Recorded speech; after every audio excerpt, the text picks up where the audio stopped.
All right, welcome back to another episode of the Stop the Hate Girl podcast. Today, we are talking about some things that are going to get you ready for 2021. We're talking social media platforms and we're talking systems. I was trying to think of a way to encompass this in one word, but I wanted to talk about systems and procedure and social media platforms because I know it's the big thing, right? New year, I'm going to tackle new things in business. So many people are saying, oh yeah, I'm going to do that in 2021. Oh yeah, I'm going to do an email list in 2021. Oh yeah, I'm going to do video content in 2021. But I think it's really important that we really talk about what things you really should be doing based on kind of where you are in your business and what makes the most sense for your priorities in your business, because you don't have to be everywhere and do all the things, but you want to make sure that the things that you are doing are conducive to your goals and ultimately where you see your business going in 2021. So let's talk about social media platforms. This is the big thing.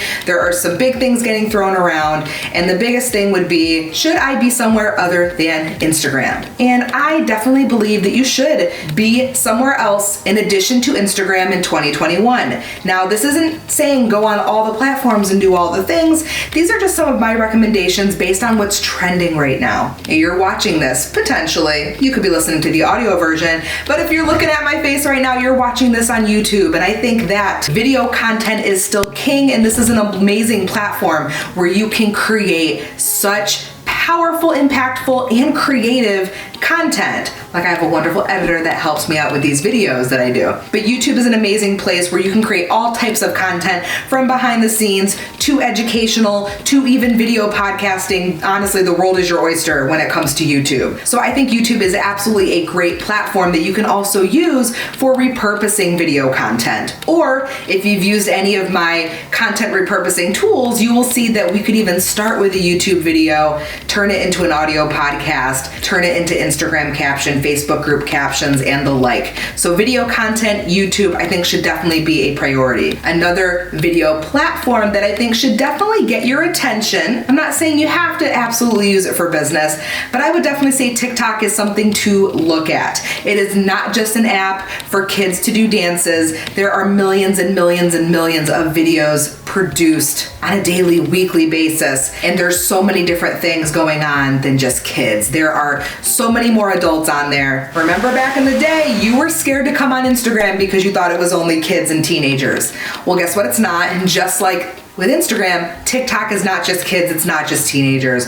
There are adults on there. Now, me personally, I don't use TikTok that much for business. Honestly, it's fun. It gives me some creative ideas. It's a little bit of a creative outlet because I love my dances, ooh, ooh, ooh. But honestly, I think it could definitely be something where you can get in front of very easily and for free niche audiences. The ability to go viral on TikTok is amazing, and it can put you in front of people. Now, as far as using it for business growth, I'm not the expert at that. I can put you in contact with some people who are. If you would like, just shoot me a DM. But I think it's definitely a platform to consider, especially if you like video, especially if you are looking for more of a creative outlet.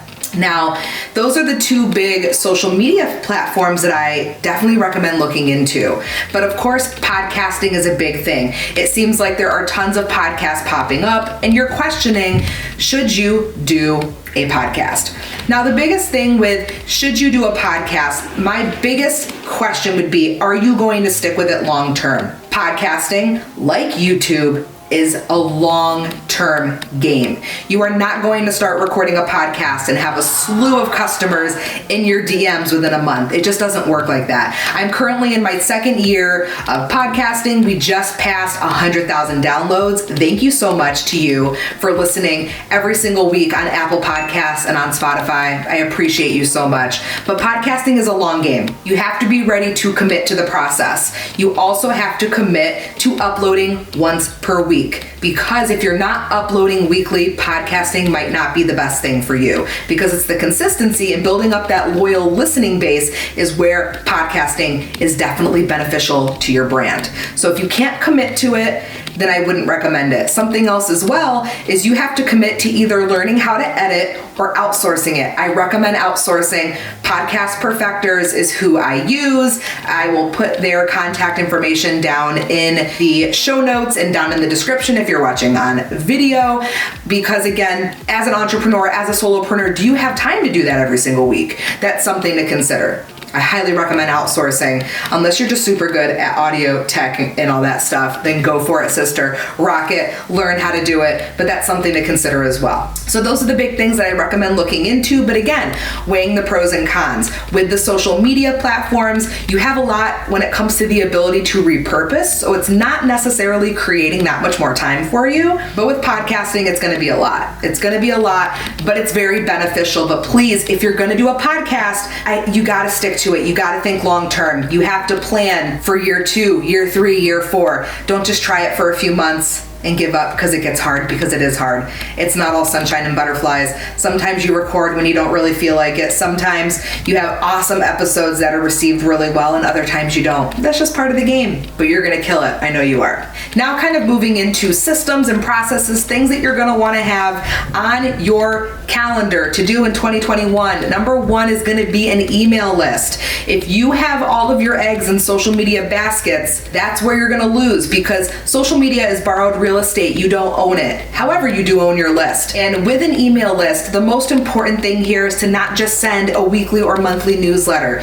Email list is a way to build a relationship with your audience behind the scenes so that you can focus on the things about the business that you love and being the face of your brand. Email is another way that people build strong relationships with you, but it's pre-scheduled and pre-sent out.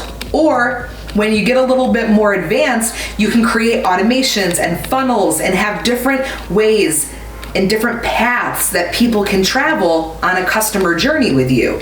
And that's powerful. And I know you might be listening to this and going, Kayla, that is so overwhelming. Automations, funnels, what is this shenanigans? Don't be overwhelmed. I'm going to help you with some of this stuff during an upcoming masterclass. Stay tuned to my social media to hear about it. Actually, by the time this episode goes live, you are already going to be hearing about it. So I'll put the information down to the show notes to register for a free masterclass that's going to help you with sales and inviting. And we're going to talk about building up your email list and making your email list and emails that you send a part of that plan so that you can spend less time having to be all the places on social media and be able to achieve more of a work-life balance. So you're really gonna love this free masterclass. Go down in the description or into the show notes to get all the deets, but an email list is a must. And here's the thing with an email list. You can start small and build up. I always recommend starting simple. So I recommend using MailChimp or Flowdesk. Keep in mind though, my network marketers,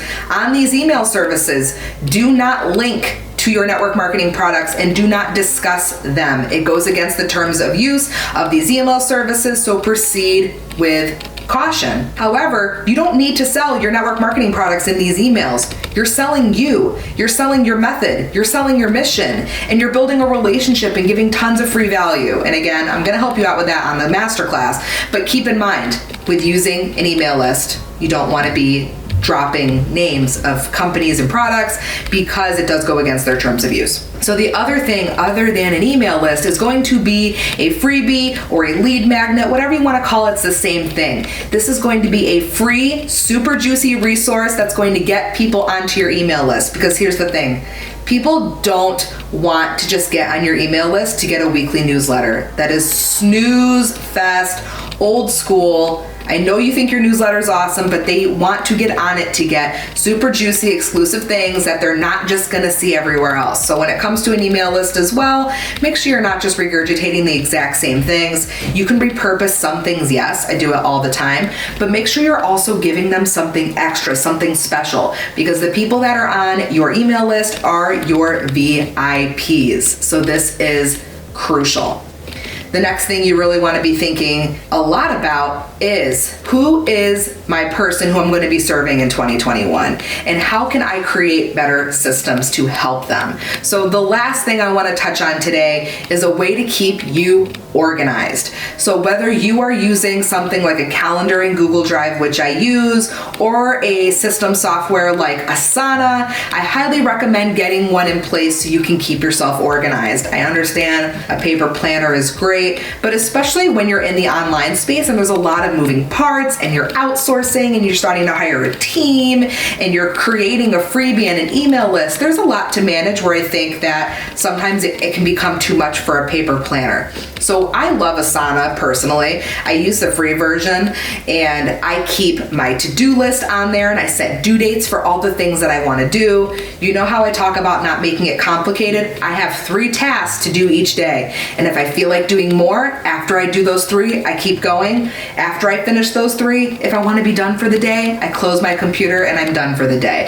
It helps keep me on task. You can also create different projects. So if you want to create a project for each of your upcoming launches, that is something great. And again, it's going to keep you organized so that when you sit down to work on your business for the day, you aren't just going, well, what should I do? You're actually showing up with purpose, which is so powerful, and I know it's going to be super helpful for you. I would love for you to shoot me a DM, or if you're watching on video, comment down below and let me know what you are most excited about doing in your business in the new year. I'm so excited to be a part of your business journey and be able to help you with all of the things that you're working on. Again, check out the links below, the links in the show notes, and I cannot wait to see you in another video. Crushed it!